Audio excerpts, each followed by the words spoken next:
Donc, bonjour à tous, on va aujourd'hui poursuivre le cours concernant la plante domestiquée et même le terminer. Donc deuxième étape concernant le cours sur bien croiser des lignées pures pour obtenir des lignées combinant les caractères intéressants, donc qui fait référence à la correction de l'exercice que je vous avais envoyé.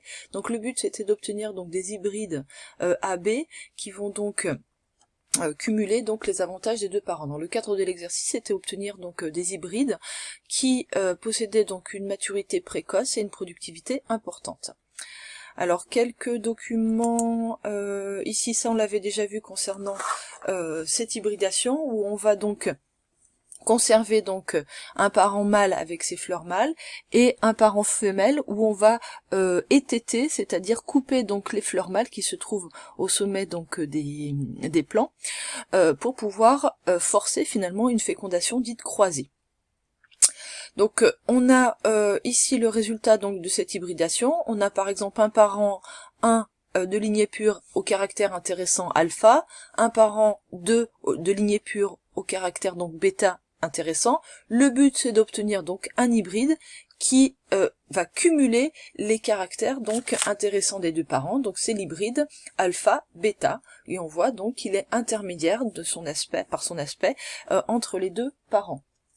Donc une notion qui est importante en ce qui concerne l'hybridation, d'après ce document qui propose donc le rendement exprimé en pourcentage entre envers donc les individus de lignée pure A ou B, et puis ici l'aspect donc du rendement d'individus hybrides AB, donc c'est l'hybridation, les résultats de l'hybridation. On voit que l'hybride AB possède un rendement beaucoup plus important que les parents de manière isolée. Donc ceci permet donc d'introduire une notion qui est que l'hybride obtenu conjugue donc les caractères intéressants des deux parents et il présente ce qu'on appelle une vigueur supérieure à celle de ses parents. Alors c'est ce qu'on appelle la vigueur hybride. Qu'est-ce que c'est la vigueur hybride? Ça veut dire que finalement l'hybride cumule les qualités de ses parents sans les défauts. Document ici qui concerne encore l'hybridation, on l'a déjà vu. On va passer donc ici à une troisième sous-partie concernant donc la production de nouvelles variétés par génie génétique, c'est-à-dire les OGM. Donc c'est une autre technique pour pouvoir domestiquer finalement la plante. Alors les OGM, c'est quelque chose que vous avez vu déjà en classe de seconde. L'idée c'était d'obtenir par exemple vous avez peut-être vu l'exemple des souris fluorescentes ou des petits porcelets fluorescents qui avaient intégré finalement un gène d'une méduse qui était à l'origine fluorescente. Alors, c'est ce qu'on appelle finalement la transgénèse, l'obtention d'hybrides. Donc ici une définition concernant la transgénèse, c'est donc le transfert d'un gène d'intérêt, c'est-à-dire un gène intéressant, d'un organisme donneur vers le génome, c'est-à-dire vers l'ADN, d'un organisme receveur, afin qu'il exprime ce nouveau caractère. Cet organisme receveur, une fois qu'il a reçu donc ce gène d'intérêt, c'est ce qu'on appelle un OGM, un organisme génétiquement modifié. On va prendre l'exemple ici de la production d'un maïs qui est résistant à la pyrale, qu'on appelle le maïs BT. Alors, il faut savoir que la pyrale, c'est un papillon dont la chenille va se développer dans la tige ici, et donc entraîner des dégâts donc chez les plants de maïs. Donc le but, c'est de trouver finalement des plants de maïs qui continuent à produire donc du maïs, mais qui soient résistants donc à la pyrale. Alors, comment obtenir donc ces plants de maïs résistants à la pyrale? Eh bien, on connaît donc une bactérie qui s'appelle Bacillus thuringiensis qui possède donc dans son ADN, alors il y a deux ADN chez les bactéries, peu importe, on a donc un ADN plasmidique qui possède donc un gène qui permet la production donc d'une protéine insecticide qui est ce qu'on appelle la toxine BT.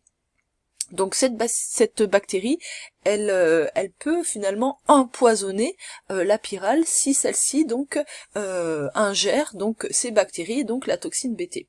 Donc le but c'est donc d'isoler le gène qui est responsable de cette production de toxine botulique, de cette toxine BT. Une fois qu'on a isolé ce gène, eh bien on va recouvrir ici des microbilles de tungstène. Alors on va voir pourquoi. puisque ces microbilles de tungstène, elles vont être projetées donc sur des cellules de maïs qui vont recevoir donc le gène.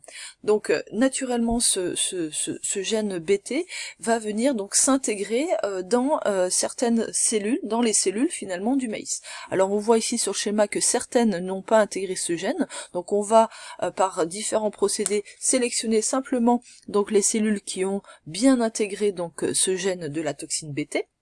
On va mettre en culture donc ces cellules de maïs et ensuite on va obtenir donc des plantules et enfin donc des plants entiers donc de maïs qui posséderont donc des cellules qui posséderont donc le gène de la toxine BT. Ça veut dire que lorsque la pyrale va venir grignoter finalement ce plant de maïs, eh bien elles vont s'empoisonner en ingérant donc de la toxine BT qui sera produite donc par le gène BT de la bactérie Bacillus thuringiensis. Donc ici, ce plant de maïs sont qualifiés finalement d'OGM, ce sont des organismes génétiquement modifiés. Ici, simplement une diapositive concernant ce qu'on appelle un canon à gènes, donc un canon qui va projeter donc ces microbilles de tungstène qui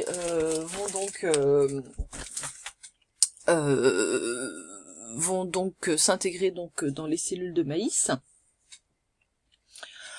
Ce schéma-là, on l'a déjà vu aussi puisque c'est le résultat de la projection. Donc ces microbilles de tungstène qui intègrent donc ce gène dans ces cellules. Vous avez ici quelques photographies concernant la mise en culture. Ici on a un CAL, c'est-à-dire une multiplication donc de cellules végétales qui auront donc intégré ce gène BT. Et puis la mise en culture, on a une culture ici in vitro finalement de petites plantules de maïs qui ont intégré ce gène BT. Alors, le domaine d'application des OGM en général. Bon, c'est très large. En agronomie, ça permet donc une résistance aux insectes, aux maladies, aux herbicides, etc.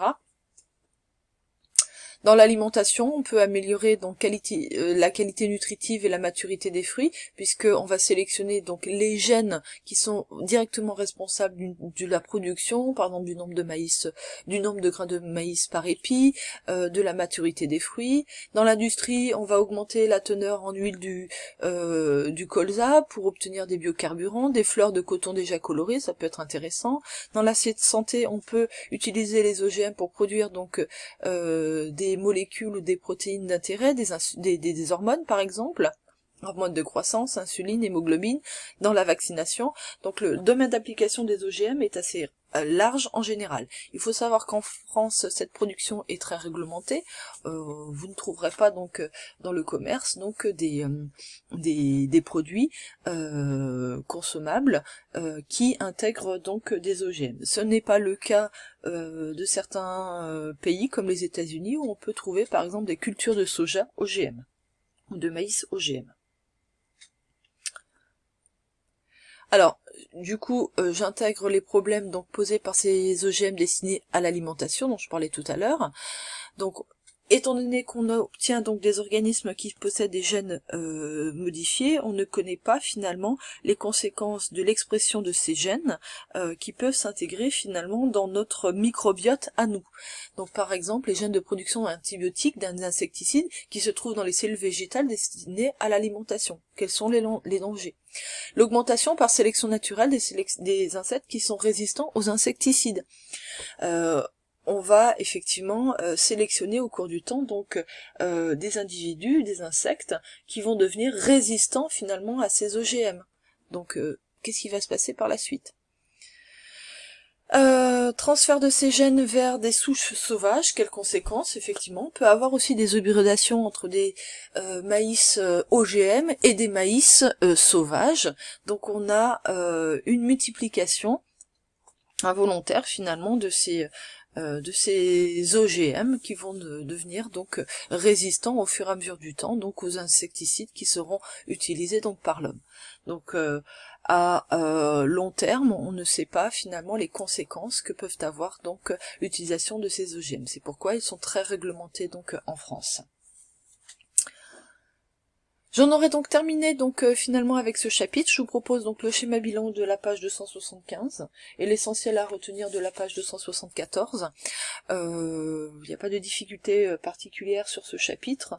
L'essentiel a été vu finalement sur comment obtenir donc des hybrides et puis l'application concernant les OGM.